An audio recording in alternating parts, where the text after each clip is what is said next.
Hello everyone, Radhe Radhe. मैं कर रही हूँ यहाँ पे गणगौर की तैयारी। तो नवरात्रि के तीसरे दिन जो है ना गणगौर की पूजा होती है, लेकिन इस बार गणगौर थोड़ा सा जल्दी आ गई है। तो सोमवार के दिन गणगौर की पूजा है, तो मैं एक दिन पहले ही जो गणगौर का भोग होता है ना वो मैं बना के रख लेती हूँ। इस तरह से गोल गोल जैसे कि रिंग जैसे जो है ना बनाने होते हैं, मीठे और नमकीन बनाने होते हैं। तो मैंने दोनों बनाकर तैयार कर लिए हैं। फिर जो है ना इनको अच्छे से फ्राई किया जाता है, जैसे कि मटरी को फ्राई करते हो ना आप, सेम वैसे ही करना होता है। तो आप घी में, तेल में, जैसा आपकी सुविधा उस हिसाब से जो है ना इनको बिल्कुल धीमी आंच पे बनाना होता है। और जो गणगौर का जो प्रसाद होता है ना वो खाने में बहुत टेस्टी लगता है। तो बस मैं इनको सेक रही हूँ। नमकीन वाले मैंने अलग रखे हैं, मीठे वाले अलग रखे हैं। वैसे गणगौर का जो प्रसाद होता है वो मीठा ही बनता है, लेकिन आजकल लोग ज़्यादा मीठा खाना पसंद नहीं करते, इसलिए नमकीन भी बना लेते हैं, ताकि अच्छे से ये प्रसाद जो है ना सब में बढ़ जाए और सब लोग जो है ना इस प्रसाद को खूब मन से खाएं। तो मैंने नमकीन भी बनाए हैं और मीठे भी बनाए हैं। मेरे मायके और ससुराल में दोनों साइड जो है ना नमकीन मीठे दोनों ही बनते हैं। तो मीठे वाले जो है ना पहले मैंने सेक लिए थे, इसके बाद मैं चाशनी बनाऊंगी और चाशनी बनाने के बाद इनको जो है ना अच्छे से पाक लूँगी, जिनका स्वाद जो है ना बहुत ज़्यादा लाजवाब होता है। गौर का प्रसाद तो हमारा बन गया है, तो चलिए पूजा की तैयारी करते हैं। तो सबसे पहले जो है ना मैं जिस जगह पूजा करती हूँ उस जगह मैं हल्दी से लीप लेती हूँ। अगर आपको गाय का गोबर मिल जाए तो आप गाय के गोबर से भी जो है ना लीप सकते हैं। और हल्दी भी बहुत शुभ होती है, हर मांगलिक हर शुभ कार्य में जो है ना हल्दी से लीपना शुभ मानते हैं। तो मैंने इस जगह को हल्दी से लीप लिया। इसके बाद जो है ना थोड़े से चावल लूँगी और आसन के लिए जो है ना मैं चावल रख दूँगी। कभी भी खाली नहीं रखना चाहिए इस जगह को। तो मैं चावल रखकर जो है ना इसके ऊपर पट्टा बिछा दूँगी, छोटा बड़ा जो भी आपके पट्टे के ऊपर जो है ना हम बिछा लेंगे लाल कलर का कपड़ा। और फिर इसके बाद दूंगी मैं चावलों से आसन। तो गणगौर माता के लिए मैंने आसन दे दिया है, दीपक के लिए भी मैंने आसन दे दिया है। और हमारे यहाँ जो है ना इसी प्रकार की गणगौर माता मिलती हैं, को आप अपने हिसाब से डेकोरेट कर सकते हैं, सजा सकते हैं, कलर से बढ़िया से रंग सकते हैं। लेकिन मेरे पास अभी इतना ज़्यादा टाइम नहीं था, तो जैसी हैं वैसे ही मैं आपको पूजा विधि शेयर कर रही हूँ। जो आपने प्रसाद बनाया था ना नमकीन और मीठा वाला, वो प्रसाद में से 16 गणगौरा जो है ना आपको पूजा करने से पहले अपनी साड़ी की झोली में रखना होता है। यहाँ पे मैं दूबा भी जो है ना गणगौर माता के पास रख रही हूँ, क्योंकि दूबा इस पूजा में बहुत ज़्यादा ज़रूरी होती है। तो दूबा की व्यवस्था आप ज़रूर कर लेना, दूबा के बिना ये पूजा थोड़ी सी अधूरी रह जाती है। तो सबसे पहले आपको क्या करना है, अपनी जो साड़ी का पल्लू है, आपने सूट पहन रखा है या लहंगा पहन रखा है या फिर आपने साड़ी पहन रखी है, तो उस पल्लू में आपको गिन कर जो है ना 16 गणगौरा जो है ना अपनी साड़ी में रखना होता है। ये पूजा कभी भी खाली पल्लू नहीं की जाती है। तो सबसे पहले अपनी साड़ी में इस तरह से गणगौरा ज़रूर रख ले और इसको अपनी गोदी में रख ले। फिर जो है ना आपको पूजा करनी है। 16 गणगौरा आपको गौरा माता के लिए रखने हैं। तो मैंने यहाँ पे गिन के 16 गणगौरा गौरा माता के लिए निकाल दिए हैं और 16 गणगौरा जो है ना आपको दान के लिए निकालने हैं। आप अपनी सास ननद को भी दान कर सकते हैं या फिर कोई कुंवारी कन्या है उसको भी दान कर सकते हैं।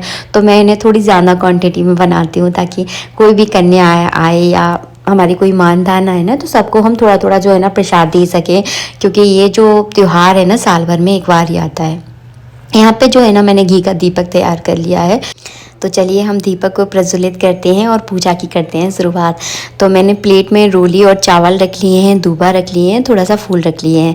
तो सबसे पहले हम गणेश जी के नाम का और दीपक के नाम का पूजन जो है ना मैं दीपक के ऊपर ही कर रही हूँ, क्योंकि गणेश जी के बिना ये पूजा अधूरी है। तो उनके नाम का पुष्प जो है ना मैंने दीपक के पास ही चढ़ा दिया है। जब भी कभी सूक्ष्म पूजा करती हूँ ना तो मैं इसी प्रकार करती हूँ। इसके बाद आपको क्या करना है, इस तरह का एक कोरा कागज़ आपको ले लेना है। अगर आपके पास कोरा कागज़ नहीं है तो सफ़ेद कलर का आप कपड़ा भी ले सकते हैं। उसके ऊपर जो है ना आपको 16 बिंदियाँ लगानी होती हैं। सबसे पहले मैंने रोली यानी कुमकुम की 16 बिंदियाँ लगाई हैं। इसके बाद जो है ना मैं यहाँ पे मेहंदी की 16 बिंदियाँ लगा रही हूँ, क्योंकि हमारे हिंदू धर्म में 16 श्रृंगार होते हैं, ताकि हम जीवन भर जो है ना सुहागिन रहें। तो उनके नाम का जो है ना हमें 16 श्रृंगार की 16 बिंदियाँ लगानी होती हैं। इसके बाद मेहंदी की लगाई, इसके बाद मैंने काजल की लगाई है, फिर मैंने हल्दी की लगाई है, फिर मैंने आलता यानी महावर की 16 बिंदियाँ लगाई हैं। तो इस तरह से 5 जो है ना अंक हो गए हैं, मतलब कहते हैं 3 अंक अच्छे नहीं होते तो 5 लगाने होते हैं, जैसे कि एक रोली का, फिर मेहंदी का, फिर महावर का, फिर काजल का, फिर लंदी का, तो 5 हो जाते हैं। इसके बाद जो है ना इस तरह से दूबा लेनी है और 16 बार जो है ना गौरा माता पे आपको जल छिड़कना है। वैसे तो कुछ लोग गाने वगैरह भी गाते हैं, बट हमारे यहाँ पे कोई गाना वगैरह नहीं गाते, हम तो साधारण इसी तरह से पूजा करते हैं। कौन कौन मेरी तरह से पूजा करता है मुझे ज़रूर बताना। वैसे ये पूजा जो है ना राजस्थान में बहुत ज़्यादा धूमधाम से होती है, हर जगह की अपनी एक कल्चर होता है। हमारे यहाँ पूजा होती है बट इतनी ज़्यादा धूमधाम से तो नहीं बोल सकते, क्योंकि राजस्थान में बहुत अच्छे से मनता है ये त्यौहार। इसके बाद जो है ना 16 बार मैंने जल छिड़क दिया है। इसके बाद जो है ना मैं गणगौर माता को इस तरह से पोशाक पहना दूंगी। अगर आपने गणगौर माता के लिए कपड़े लेकर आए हैं, चुन्नी लेकर आए हैं, तो उन्हें अच्छे से चुन्नी उड़ा दें। कपड़े लेकर नहीं आए हैं तो आप कलावा रूपी वस्त्र भी अर्पित कर सकते हैं। उसके बाद मैं तिलक कर दूंगी, चावल चढ़ा दूंगी और फिर करूंगी मैं गौरा माता का श्रृंगार, क्योंकि गौरा माता का श्रृंगार करना बहुत ज़्यादा ज़रूरी है। तो सबसे पहले मैं उनके माथे पर कुमकुम का तिलक लगाऊंगी, उनकी पूरी मांग भरूंगी, मेहंदी लगाऊंगी, उनके पैरों में हल्दी लगाऊंगी, आलता यानी महावर लगा दूंगी, चूड़ियाँ चढ़ा दूंगी। तो पूरा श्रृंगार जो है ना गौरा माता का किया जाता है। तो बस उसी भाव से जो है ना मैं उनका पूरा श्रृंगार कर रही हूँ।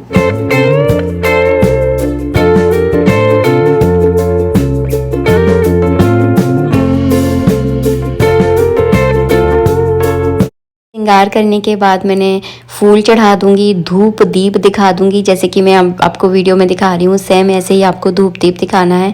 बहुत बेसिक सा तरीका मैं आपको दिखा रही हूँ। इसके बाद जो है ना आपको कथा पढ़नी है। अपने हाथ में आपको दूबा लेनी है, एक गणगौरा लेना है और कुछ दक्षिणा ले लीजिएगा 11-21 रुपये। उसके बाद आपको पूरी कथा सुननी है। अगर आपके पास कोई कथा बोलने वाला नहीं है ना तो आप कथा पढ़ भी सकते हो। मैं पूरी होने के बाद जो भी मेरे हाथ में सामान था सब कुछ मैंने गौरा माता को अर्पित कर दिया है। और हाँ, कथा की पुस्तक का पूजन आप ज़रूर कीजिएगा। तो यहाँ पे मैंने कथा की पुस्तक को भी इस तरह से तिलक कर दिया है। और इसके बाद जो है ना 16 बार अपने ऊपर छींटे दिए जाते हैं। तो यहाँ पर जो है ना मैंने दूध लिया है, कच्चा दूध लेना है, थोड़ा सा उसमें गंगा जल डालना है और थोड़ी सी मैंने उसमें हल्दी डाली है और इस तरह से 16 दूध का एक पुंज बनाना है। और अपने सुहाग के ऊपर, मतलब जैसे कि चूड़ी के ऊपर, अपने हाथों की मेहंदी के ऊपर, अंगूठी के ऊपर, अपने मांग के ऊपर 16 बार जो है ना सभी पर 16 छींटे देने होते हैं। इससे कहते हैं कि आपका सुहाग हमेशा अमर रहता है। तो इस तरह से जो है ना आपको 16 छींटे देने हैं। इसके बाद मैं छोटा सा हवन करूंगी और यहाँ पे मैंने गाय के गोबर का उपला लिया है और इसमें थोड़ी सी घी की आहुति दी है। इसके बाद जो है ना जो मैंने मीठे गणगौरा बनाए थे उस पर जो है ना 16 बार उनका भोग लगा दूंगी, घी का आचमन करवा दूंगी। इसके बाद करूंगी मैं आरती। अगर आपको आती है तो आप कर सकते हैं, नहीं आती तो 7 बार इस तरह से जो है ना आप आरती को घुमा भी सकते हैं। उसके बाद मैं जल का अर्घ दे दूंगी। आज के लिए इतना ही, नेक्स्ट वीडियो में मिलेंगे। राधे राधे, जय श्री राधे।